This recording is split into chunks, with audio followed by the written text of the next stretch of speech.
2 दशक से छत्तीसगढ़ की सियासत में हलचल मचा रही झीरम कांड पर सुप्रीम कोर्ट में अहम सुनवाई हुई है। झीरम घाटी हमले की जांच कर रही केंद्रीय जांच एजेंसी एनआईए को सुप्रीम कोर्ट से बड़ा झटका लगा। कोर्ट ने एनआईए की याचिका को खारिज करते हुए छत्तीसगढ़ पुलिस को मामले की जांच की अनुमति दे दी है। कोर्ट ने कहा है कि हम मामले में दखल नहीं देंगे। इसके बाद छत्तीसगढ़ में एक बार फिर झीरम कांड को लेकर सियासी पारा ऊपर चढ़ गया। सुप्रीम कोर्ट के फैसले के बाद सीएम भूपेश बघेल ने मीडिया एक्स पर पोस्ट कर कहा कि ये फैसला न्याय का दरवाजा खोलने जैसा है। किसने किसके साथ मिलकर क्या षड्यंत्र रचा था, ये सब साफ हो जाएगा। कांग्रेस नेता भी यही कह रहे हैं। सुप्रीम कोर्ट की चीफ जस्टिस साहब की बेंच ने एनआईए की उस अपील को खारिज कर दिया है जिसमें छत्तीसगढ़ पुलिस के द्वारा झीरम मामले के बृहद षड्यंत्र की जांच की एफआईआर दर्ज की गई। एनआईए का कहना था कि चूंकि पहले मामले की जांच हमने की है, इसलिए छत्तीसगढ़ पुलिस इस जांच को नहीं कर सकती। छत्तीसगढ़ सरकार और जो कंप्लेनेंट है जितेंद्र मुदलियार, उनका ये कहना था कि इस मामले में बृहद षड्यंत्र की जांच एनआईए ने जानबूझकर नहीं की है, इसलिए पुनः उसे जांच सौंपने का अर्थ नहीं होता। तर्कों को सुनने के बाद आज एनआईए की अपील खारिज हो गई है और अब इस मामले की जांच, बृहद षड्यंत्र की जांच छत्तीसगढ़ पुलिस कर सकेगी। एफआईआर हुई है और एफआईआर पर जब छत्तीसगढ़ पुलिस जांच शुरू करेगी तो अपने जांच के मुद्दे तय करेगी। वो इसको कांग्रेस पार्टी तो नहीं बता सकती है। हम ये कह रहे हैं, कांग्रेस पार्टी ये कह रही है कि इसके पीछे कोई व्यापक राजनीतिक षड्यंत्र है, पर हम चाहते जांच जो है वो षड्यंत्र की चाहते हैं। वो षड्यंत्र किसी भी तरह का हो, आपराधिक षड्यंत्र तो था क्योंकि 32 लोगों की जानें गई हैं, तो उस आपराधिक षड्यंत्र की जांच होनी चाहिए। जांच से पहले अगर मैं ये कह पाता तो जांच ही क्यों होती। जांच होगी ना, तो जांच होगी तो जो लोग शामिल हैं उनके नाम आ जाएंगे। अब जांच से पहले जो लोग जांच से बचने की कोशिश कर रहे हैं उनको जवाब देना चाहिए कि क्यों कोशिश कर रहे हैं। बीजेपी के प्रदेश अध्यक्ष अरुण साव ने भी इस पर पलटवार किया। साव ने कहा कि भूपेश बघेल लगातार कहते आ रहे हैं कि झीरम का सच उनकी जेब में है। पता नहीं वो किसको बचाने के लिए सबूत जेब में रखकर घूम रहे थे, अब वो बाहर निकलेगा। सांसद सुनील सोनी ने भी भूपेश को झीरम का सच सामने रखने का चैलेंज दिया है। छत्तीसगढ़ पुलिस जांच कर रही थी, कोई आपत्ति नहीं थी। फिर ये एनआईए के पास वापस भेजा और आज वापस छत्तीसगढ़ पुलिस के पास में आया। और यही भूपेश बघेल है जो जब विपक्ष में थे तो कहते थे कि सबूत मेरे जेब में है। संस्था कौन सी जांच कर रही है ये महत्वपूर्ण नहीं है, महत्वपूर्ण ये है कि आपकी भूमिका क्या थी। आपने जो जांच कर रही है संस्था को वो सबूत दिया था कि नहीं दिया था, ये महत्वपूर्ण है। लेकिन ये पीड़ाजन जो आपका रोल रहा, ये छत्तीसगढ़ की जनता जो है इसको देखी है और जो लोग इस खाद को सहे वो परिवार ने भी देखा है। भारतीय जनता पार्टी की सरकार ने हर प्रकार से निष्पक्ष जांच की कोशिश की, चाहे एनआईए की जांच, चाहे आयोग बनाकर, पर भूपेश बघेल जी लगातार कहते रहे कि झीरम का सच मेरे जेब में है। ना वो एनआईए को प्रस्तुत हुआ, ना आयोग को प्रस्तुत हुआ। पता नहीं किसे छुपाने, किसे बचाने की कोशिश हुई। अब उम्मीद करते हैं कि वो सच बाहर आएगा। बहरहाल राजनीतिक आरोप प्रत्यारोप के बीच झीरम कांड को 10 साल से ज्यादा का समय बीत गया है। सवाल ये है कि क्या इसके कथित राजनीतिक षड्यंत्र का पर्दाफाश होगा? क्या न्याय की राह देख रहे झीरम कांड में अपनों को खोने वाले परिजनों को न्याय मिल पाएगा? वीडियो जर्नलिस्ट मनीष हरपाल के साथ गोपी कृष्ण साहू की रिपोर्ट।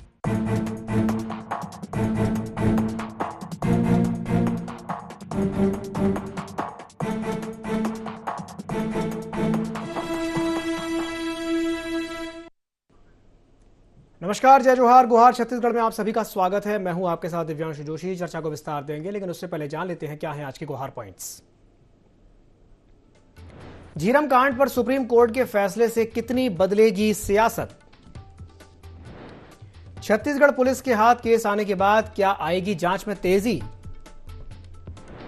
एनआईए की जांच पर सवाल उठाने वाली बीजेपी करेगी पुलिस की जांच पर भरोसा? आखिर कब सामने आ पाएगा झीरम कांड का सच? तो झीरम घाटी हमले की जांच कर रही केंद्रीय जांच एजेंसी एनआईए को सुप्रीम कोर्ट से बड़ा झटका लगा है। कोर्ट ने एनआईए की याचिका को खारिज करते हुए छत्तीसगढ़ पुलिस को मामले की जांच की अनुमति दे दी है। कोर्ट ने कहा है कि हम मामले में दखल नहीं देंगे और इसके बाद छत्तीसगढ़ में एक बार फिर से झीरम कांड को लेकर के सियासी पारा गर्मा गया है। तो आज इसी विषय को लेकर के हम चर्चा करेंगे और चर्चा करने के लिए हमारे साथ 3 खास मेहमान जुड़ रहे हैं। हमारे साथ चर्चा में जुड़ रहे हैं अजय गंगवानी जी, जो कि कांग्रेस प्रवक्ता हैं। अजय जी, बहुत बहुत स्वागत है आपका ND24 में। हमारे साथ जुड़ रहे हैं निश्चय वाजपेयी जी, जो कि बीजेपी प्रवक्ता है। निश्चय जी, आपका भी बहुत बहुत स्वागत है। और हमारे साथ जुड़ रहे हैं डॉक्टर अजय चंद्राकर, जो कि राजनीतिक विश्लेषक हैं और वरिष्ठ पत्रकार हैं। चंद्राकर जी, आपका भी बहुत बहुत स्वागत है। सबसे पहले मैं शुरुआत आपसे ही करना चाहूँगा। बड़ा सवाल तो यही है चंद्राकर जी कि झीरम कांड पर अब जो सुप्रीम कोर्ट का फैसला आया है, इससे सियासत कितनी बदलेगी, बताइए। देखिए दिव्यांशु जी, झीरम कांड या फिर नक्सल समस्या, चाहे वह हम अविभाजित मध्य प्रदेश में थे या फिर छत्तीसगढ़ में, लगभग 47 साल से सियासत देखते आए। 47 ईयर्स। झीरम कांड में 32 लोग शहीद हुए, लेकिन नॉन काउंटेबल कितने लोग इस समस्या के काल के गाल में समा गए जी। सियासत 47 ईयर से चल रही है। अगर हम NIA के कार्य और उद्देश्य की बात करें तो NIA के कार्य और उद्देश्य में, जो कि भारत के पार्लियामेंट में पारित हुआ है, तो तीसरा नंबर जो अनुच्छेद आता है इसमें, उसमें कहा गया है कि दोष साबित करने का भार पुलिस को है। लेकिन 6वें नंबर के कॉलम में यह भी कहा गया है कि कोई भी घटना किसी भी संबंधित थाने में घटती है तो वहां की पुलिस राज्य सरकार को सूचना देगी और राज्य सरकार इसको केंद्र सरकार। जी। ये कार्य और उद्देश्य की बातें। लेकिन यहां पर पर्टिकुलर झीरम कांड के बाद लगभग 10 साल से जो सियासत रही है, लेकिन वह सियासत ठीक है, दलगत राजनीति के साथ भी रही, लेकिन मानवता की भी बात आई, संवेदनशीलता की भी बात कही गई। SIT के मसले के ऊपर जैसे दोनों स्नेहिल प्रवक्ता भी बात रखेंगे कि कैसे छत्तीसगढ़ के विधानसभा में भी बात हुई, फिर उसके बाद केंद्र में सत्ता में परिवर्तन हो गया, फिर क्या क्या सब एक्टिविटी के ऊपर ये बार बार 10 साल से यही चर्चा हो रही। सवाल यह है जी। किसी भी एजेंसी का, चाहे वो पुलिस हो चाहे राष्ट्रीय सुरक्षा एजेंसी, उस संरचना का, उस कह सकते हैं कि अभिकरण का जो कितना साख है और इकबाल, और यहाँ पर विधि की जो व्यवस्था है उसको देने में सुप्रीम कोर्ट आज कामयाब रही। और एक फेत और जगह है, ये समस्या जो रही जांच के मसले के ऊपर दिव्यांशु जी, ये क्वेश्चनायर का विषय, मेथोडोलॉजी का विषय जी, जो कि जांच के बिंदुओं में आना चाहिए। आरोप प्रत्यारोप ये लगा कि यह बिंदु भी शामिल होना चाहिए और यह बिंदु छोड़ दिया गया। अब छत्तीसगढ़ की पुलिस की महती जिम्मेदारी है कि सभी आयामों के ऊपर वो क्वेश्चनायर बनाए और निष्पक्षता के साथ जांच करे, ये आरोप उसके ऊपर न लगे। और 47 ईयर्स का जो दाग है वह उसे धोलने का काम पुलिस कर सकती है। लेकिन सवाल यही है कि राजनीतिक दलों को भी चाहिए कि सुप्रीम कोर्ट में जब यह मामला है, चाहे किसी भी पार्टी की, दोनों पार्टियां खोई हैं अपने बड़े बड़े नेताओं को, दोनों पार्टियां जी, तो आज यह है कि दलगत राजनीति से ऊपर उठ करके सुप्रीम कोर्ट तय कर दी, इन बिंदुओं के मसले के ऊपर स्वतंत्रता दे दी, इसका वेलकम ही होना चाहिए। ठीक है, चलिए ठीक है। निश्चय जी के पास जाना चाहूँगा। निश्चय जी, चंद्राकर जी ने बड़े अच्छे से और बहुत डिटेल में अपनी बात कही है। मैं आपसे जानना चाहूँगा कि क्या भारतीय जनता पार्टी अब पुलिस की जांच पर भरोसा करेगी?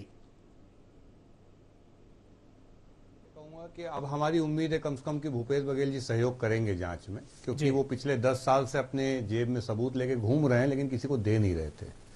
और दूसरी बात यह है कि सुप्रीम कोर्ट में ये जो मामला चला, ये 2 जांच एजेंसियों के बीच में चला है, जिसमें एक केंद्रीय जांच एजेंसी है NIA, उसको ये जांच उस समय दी गई थी जब छत्तीसगढ़ में भारतीय जनता पार्टी की सरकार थी और केंद्र में कांग्रेस पार्टी की सरकार थी, जिसके प्रमुख नेताओं का बड़ा दुर्भाग्यपूर्ण एक हमला और उसमें उनकी मृत्यु हुई।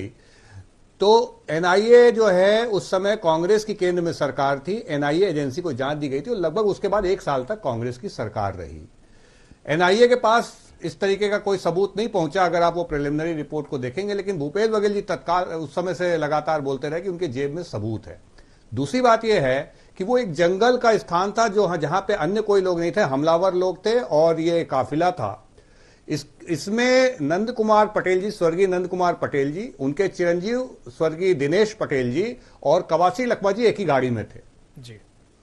तीनों को नक्सली अंदर ले गए जंगल में और वहां पर स्वर्गीय नंद कुमार पटेल जी और दिनेश पटेल जी की हत्या कर दी गई और कवासी लखमा जी को वहां से बिना किसी नुकसान के छोड़ दिया गया। ठीक, भूपेश बघेल जी स्वयं जो है उस पूरी परिवर्तन यात्रा के जो 2013 में निकली थी उसके वो संयोजक थे, मगर पूरे यात्रा में एक भी दिन वो उसमें सम्मिलित नहीं हुए और उनके जेब में सबूत आ गया जिसको 10 साल तक उन्होंने निकाला नहीं। और इसके बाद उसी कवासी लखमा जी को जब इनकी सरकार बनी तो अपने कैबिनेट में सबसे पहले उन्होंने मंत्री बना दिया। मेरा सवाल यह भी है, एक सामान्य जनमानव का एक सवाल है, यहां पे जन सामान्य का सवाल है कि भूपेश बघेल जी के पास सबूत आए कहां से जो एनआईए के पास नहीं पहुंचे जब केंद्र में कांग्रेस की सरकार थी, और वो सबूत उन्होंने निकाले क्यों नहीं? और ये कवासी लखमा जी की भूमिका क्या है? 5 साल तक ये सरकार में थे, ये जांच क्यों नहीं कराया? और ऐसा एक प्रस्तुत किया जा रहा है जैसे कोई रोक लगी हुई थी यहाँ की स्थानीय पुलिस की जांच में। कोई रोक नहीं थी, केवल सुप्रीम कोर्ट ने दखल देने से मना किया है, कोई रोक को हटाया नहीं है। हाई कोर्ट ने भी खारिज की, उसके पहले लोअर कोर्ट ने भी खारिज की एनआईए की याचिका, कोई रोक थी नहीं। तो निश्चित तौर पे 5 साल में हमारे भूपेश बघेल जी ने जांच की होगी, उन्होंने बहुत सारी चीजें बताई होंगी, पुलिस ने कुछ निकाला होगा। और अब जब छत्तीसगढ़ की पुलिस जब इसकी जांच करेगी, हमारी पूरी उम्मीद है कि भूपेश बघेल जी सहयोग करेंगे और एक एक सवाल का, जितने सवाल हम उठा रहे हैं और इसके अलावा भी जो सवाल होंगे, इनका वो जवाब देंगे। निश्चय जी, यहाँ आपने जो बात कही है मुझे थोड़ा सा आप ही क्लियर कर दीजिए कि आपने बोला कि रोक नहीं थी लेकिन दखल देने से मना किया था। अगर जांच करेगी तो दखल तो देगी भाई। जांच अगर पुलिस करती है तो दखल तो देना पड़ता। अब आप कह रहे हैं कि नहीं, रोक नहीं लगाई थी, दखल देने से मना किया। दिव्यांशु जी एक मिनट, सुप्रीम कोर्ट ने कहा हम इस मामले में दखल नहीं देंगे। अगर छत्तीसगढ़ की पुलिस इसकी जांच करती तो हम इसमें दखल नहीं देंगे, ये सुप्रीम माननीय उच्चतम न्यायालय ने कहा है भैया, मैंने ये कहा। ठीक है, चलिए ठीक है। गंगवानी जी कुछ कहना चाह रहे हैं जी, गंगवानी जी बोलिए। सबसे पहले निश्चय जी, मैंने आपकी बातों को बहुत शांति से सुना है। आज एक संवेदनशील विषय में चर्चा कर रहे हैं, उम्मीद करता हूं कि आप मुझे डिस्टर्ब नहीं करेंगे, मेरा निवेदन है आपसे। देखिए, मैं बिंदुवार जवाब देता हूं। सबसे महत्वपूर्ण है कि आज सुप्रीम कोर्ट का जो निर्णय आया है उससे 10 साल, आज 25 मई 2013 की घटना है देवांशु जी, 10 साल से जो हमारे कांग्रेस के 32 ऐसे नेता, एक पूरी पीढ़ी को हमने खोया। आज नंद कुमार पटेल जी हो, हमारे विद्याचरण शुक्ल जी हो या बस्तर टाइगर महेंद्र कर्मा सहित 32 नेताओं को खोया। वो गम हमारे लिए आज भी जख्म उतने ही ताजा है। और तत्कालीन रमन सरकार जो 2013 से 2018 में रमन सरकार यहाँ पे थी, वो 5 साल, वर्तमान में मोदी सरकार लगातार 2018 से अब तक ये चाहती नहीं है कि जो राजनीतिक किलिंग हुई, सुपारी किलिंग हुई, जो साजिश और षड्यंत्र किया गया उसका पर्दाफाश हो। आखिर किसको बचाने के लिए प्रयास किए जा रहे हैं, इस बात का जवाब छत्तीसगढ़ की जनता जानना चाहती है। देखो, मैं बिंदुवार जवाब देता हूँ। सबसे महत्वपूर्ण, जब ये घटना हुई 25 मई 2013 को, रमन सिंह ने विधानसभा में इस बात को कहा कि इस पूरी घटना की जांच सीबीआई को दी जाएगी। आज आखिर क्यों रमन सिंह सीबीआई को जांच से भागते रहे, इनके द्वारा सीबीआई को पत्र नहीं लिखा गया, मेरा पहला प्रश्न। दूसरी बात, मेरे मित्र एक बात कह रहे थे कि यूपीए की सरकार थी, तो एक बहुत अच्छी बात रख देता हूं। जब मार्च 2014 जब एनआईए जांच कर रही थी, गणपति और रमन्ना ये पूरी घटना के पीछे के मास्टरमाइंड बताया गया, उनको भगोड़ा घोषित किया गया, उनकी संपत्ति सीज करने की बात की गई। ये बात है मार्च 2014 की। मई 2014 में केंद्र में यूपीए के बदले मोदी सरकार आती है। अगस्त 2014 में जब एनआईए 2 चार्जशीट दाखिल करती है, उसमें तो गणपति रमन्ना जो पूरी घटना के मास्टरमाइंड थे, दोनों का नाम हटा दिया गया। तो महत्वपूर्ण यह है कि आखिर किसके दबाव में, किसको बचाने के लिए, किसके इशारे पर आप मास्टरमाइंड गणपति रमन्ना का नाम हटाते थे, मेरा पहला प्रश्न। दूसरा, जब वो एसआईटी घोषित करते हैं उसकी जांच के लिए, तो इन्हीं के धर्मलाल कौशिक जो यहाँ के नेता प्रतिपक्ष थे, जिनका दायित्व है कि कोई सुपारी किलिंग हो रही है, राजनीतिक साजिश और षड्यंत्र हो रहा है, उसका पर्दाफाश करें। इन्हीं के द्वारा 28 अप्रैल 2022 को हाईकोर्ट में पीआई लगाई गई और इसको जांच को बाधित करने का प्रयास किया गया। आखिर इन्हीं के नेता प्रतिपक्ष धर्मलाल कौशिक किसको बचाने के लिए कि साजिश और षड्यंत्र का पर्दाफाश न हो, आखिर ये प्रयास क्यों करें, मेरा दूसरा प्रश्न। तीसरा, सबसे महत्वपूर्ण चर्चा कर रहे हैं देवांशु जी, एनआईए लगातार ही कहता रहा कि मेरी जांच पूरी हो गई है। हमारी पुलिस लगातार उनसे केस की डायरी मांगती रही, वो आनाकानी करते रहे। और मेरे मित्र कह रहे हैं कि कोई ऑब्जेक्शन नहीं था, पहले ट्रायल कोर्ट में, फिर हाई कोर्ट में, उसके बाद सुप्रीम कोर्ट में इन्होंने याचिका दायर की कि अगर हमारे मामले की जांच, झीरम की जांच अगर एनआईए कर रही है तो उसकी जांच छत्तीसगढ़ की पुलिस नहीं कर सकती। मतलब वो जांच को बाधित करने का प्रयास कर रहे थे। पहले वो ट्रायल कोर्ट में हारे, फिर वो हाई कोर्ट में हारे, फिर वो सुप्रीम कोर्ट में हारे। आज दूध का दूध और पानी का पानी हो गया।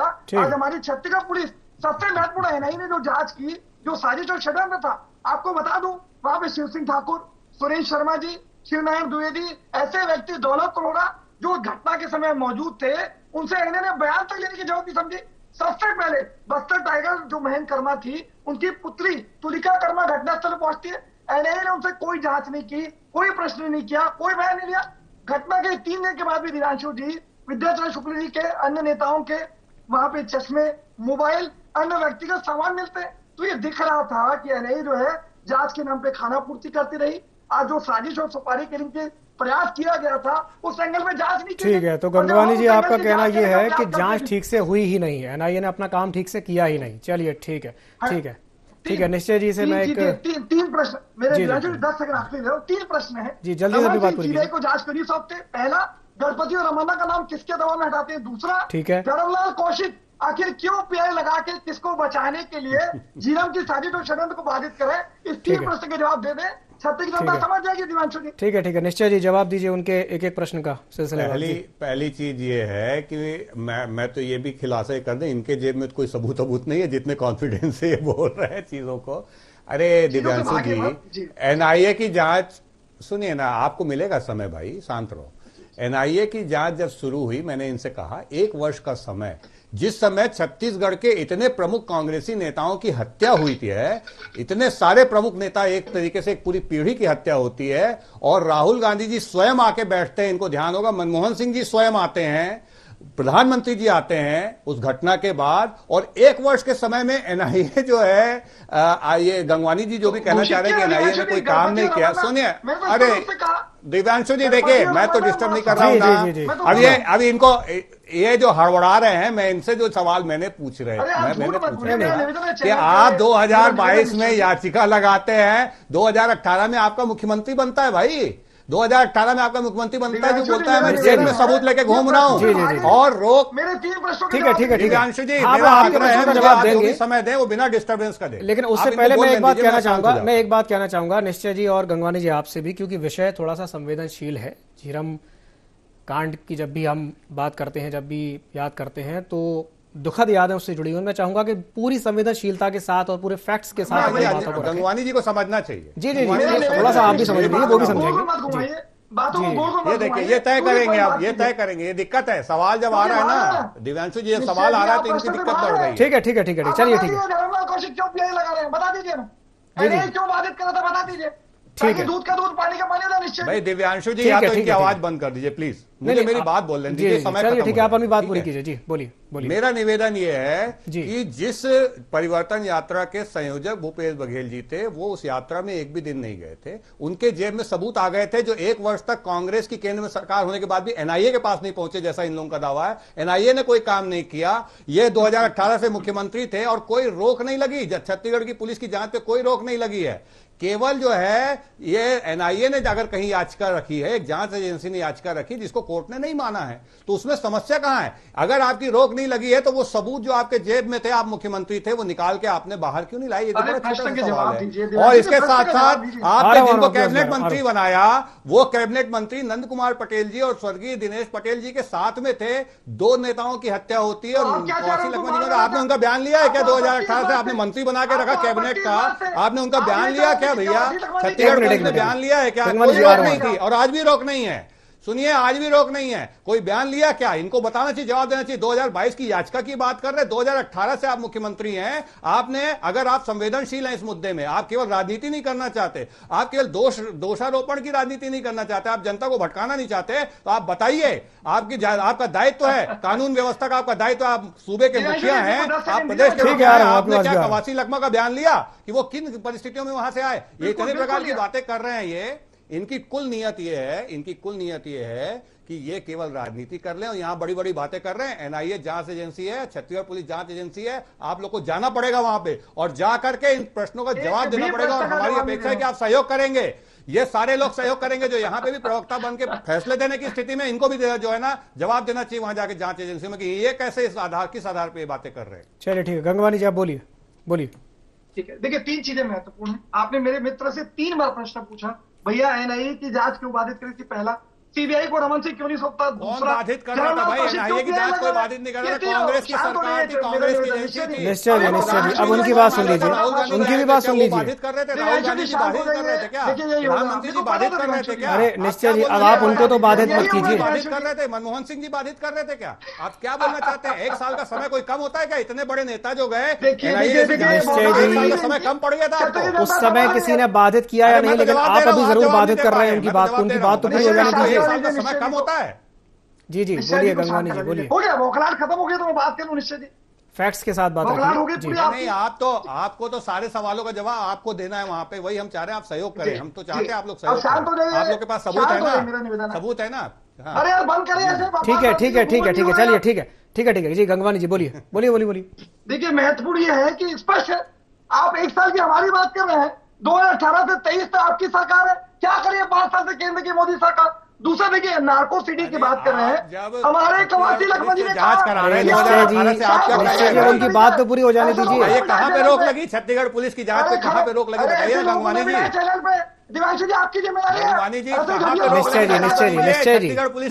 निश्चय जी, जब वो बोल रहे हैं उनकी बात पूरी हो जाने दीजिए, मैं आपको बोलने का पूरा समय दूंगा आपको। जी गंगवानी जी, अपनी बात पूरी कीजिए। शांति से सुनिए निश्चय जी। हाँ बोलिए, सुन रहे हैं। देखिए मैं कंप्लीट कर लूं। ये इनको आपत्ति किस बात से? कवासी लखमाजी जीवित क्यों बच गए? क्या आप चाह रहे थे उनकी भी हत्या होनी थी? अरे नहीं, ऐसे कोई नहीं चाहता, ऐसे कोई नहीं चाहेगा। ये बदतमीजी मत कीजिए चैनल में। नहीं, ये कोई नहीं चाहता, ये बहुत गलत है, ये गलत है। कैसे बच गया? ये बोल क्या रहे कि कवासी लखमा कैसे जिंदा लौट के आ गए? नहीं, ये स्टेटमेंट ही अपने आप में बहुत गलत है, बहुत ही गलत है। नंदकुमार पटेल की हत्या हो गई, मैं उठाऊंगा इसको सही जगह पे। आप ये आपत्ति है कि नंदकुमार पटेल बच गए, उनकी हत्या हो गई, जितेंद्र पटेल डेथ हो गई, लेकिन कवासी लखमा क्यों बच गए? ये आपत्ति है इनको? नहीं, ये आपत्ति होनी भी नहीं चाहिए, क्योंकि ये बहुत ही गलत, नैतिक रूप से भी गलत है और हर तरह से गलत है। क्यों नहीं पूछा? हम पूछ रहे हैं। मैं वही कह रहा हूँ, ये किस बात का प्रश्न उठा रहे हैं देवांशु जी? बहुत आपत्तिजनक है इनका प्रश्न। बिल्कुल। दूसरी बात, ये कवासी लखमा जी की बात कर रहे हैं। हमारा प्रश्न देवांशु जी को शांत कर नहीं लिया, उनको कैबिनेट मंत्री का इनाम दे दिया। हमारा सवाल जो है वो आपत्तिजनक हो गया। मुद्दे से भटकना नहीं है, मुद्दे पर ही अपने को बात करनी है। निश्चय जी सुन लीजिए, उनकी बात सुन लीजिए। जी गंगवानी जी, अपनी बात जल्दी से पूरी कीजिए। चीजें महत्वपूर्ण है। कवासी लखमा ने कहा था कि मैं नार्को टेस्ट के लिए तैयार हूं, मैं बयान देने के लिए तैयार हूं। क्या रमन सिंह बयान देंगे? क्या मुकेश गुप्ता बयान देंगे? बयानों से कौन भाग रहा है? दिख रहा है किसकी नियत नीति खराब है। दूसरा, अगर एनआईए जांच कर रही है, जो केंद्रीय एजेंसी है, वो बयान लेगी कि हमारी पुलिस, बता दीजिए। आज 2013 से 2023 10 साल में एनआईए ने न प्रत्यदर्शियों का बयान लिया, न शिव सिंह ठाकुर का, न कुलिका कर्मा का, न जितेंद्र मुलियार का। ये खाना पूर्ति करते रहे, तो आखिर किसको रोकने के लिए? दूसरा, स्पष्ट है कि धर्मलाल कौशिक किसको बचाने के लिए पीआई लगा रहे। आपने 3 बार मेरे मित्र से प्रश्न पूछा कि धर्मलाल कौशिक क्यों बचा रहे, किसके लिए दबाव है? पहली बात, एनआईए क्यों केस की डायरी नहीं दे रहा है? तीसरी बात, गणपति रमन्ना जो मुख्य आरोपी है, मैं स्पष्ट रूप से कह रहा हूं, हमारी यूपीए सरकार ने काम को आगे बढ़ाया, गणपति रमन्ना को मुख्य आरोपी बनाया। आखिर किसको बचाने के लिए? ठीक है, दोनों ही दलों के अपने अपने आरोप हैं। हम दिव्यांशु जी, अब मुझे बोलने दीजिए। चैनल पे ये इनकी मैं इनसे जानना चाहता हूँ, राज्य की छत्तीसगढ़ पुलिस की जांच किसने रोकी भैया? ठीक है, नेताओं का नाम क्यों ले रहे हैं? चलिए ठीक है, चर्चा में हमारे साथ चंद्राकर जी भी जुड़े हुए हैं। याचिका लगा रही है। जी, जांच में कोई रोक नहीं है। एक आखिरी बात रखना चाहूंगा, बताना चाहिए आप लोगों ने इनके बयान क्यों नहीं लिया? आपको बताना चाहिए आपने इन लोगों के बयान। ठीक है, दोनों दलों के अपने अपने आरोप है। ठीक है, मैं समझ गया। ये यहाँ पे टीवी में बैठ के बताएंगे क्या? चलिए ठीक है, निश्चय जी, चंद्राकर जी भी जुड़े हुए। एक सवाल मैं उनसे ले लूं, चंद्राकर जी। जी गंगवानी जी, आपके पास ऑलरेडी आपका मैं समय आपको दे चुका हूं। चंद्राकर जी भी हमारे साथ जुड़े हुए, सवाल उनसे मैं ले लेता हूं। क्या आप ये बताइए चंद्राकर जी कि अब चूंकि पुलिस के हाथ में केस आ चुका है, तो क्या ये कहा जाए कि जांच में तेजी आएगी? दिव्यांशु जी, आपका प्रश्न यक्ष प्रश्न है। जी। इतिहास के पन्नों को पलटते हैं तो चाहे टाडा कानून रहा हो या कोटा कानून जी, या फिर राष्ट्रीय सुरक्षा एजेंसी का, या अविभाजित मध्य प्रदेश में हमारे छत्तीसगढ़ के और मध्य प्रदेश के पुलिस का, जी, जब यह बस्तर और बस्तर की समस्या, नक्सल प्रॉब्लम, चाहे कांग्रेसी मारे गए, चाहे राजा भंजदेव सिंह भी शहीद हुए, उनके महल में जो गोली कांड हुआ, तो उस समय जो दाग लगा था मध्य प्रदेश के पुलिस के ऊपर, उस समय वहां के तत्कालीन एसपी मिस्टर खुराना, उस समय के जिला मजिस्ट्रेट मिस्टर अकबर, ये झूठा आरोप लगाए थे और भोपाल को भी प्रेषित किए थे, नई दिल्ली को भी प्रेषित किए थे कि ये बस्तर भारतीय संघ में नहीं रहना चाहते, नागालैंड जैसा बनना चाहते हैं, उस समय की बात।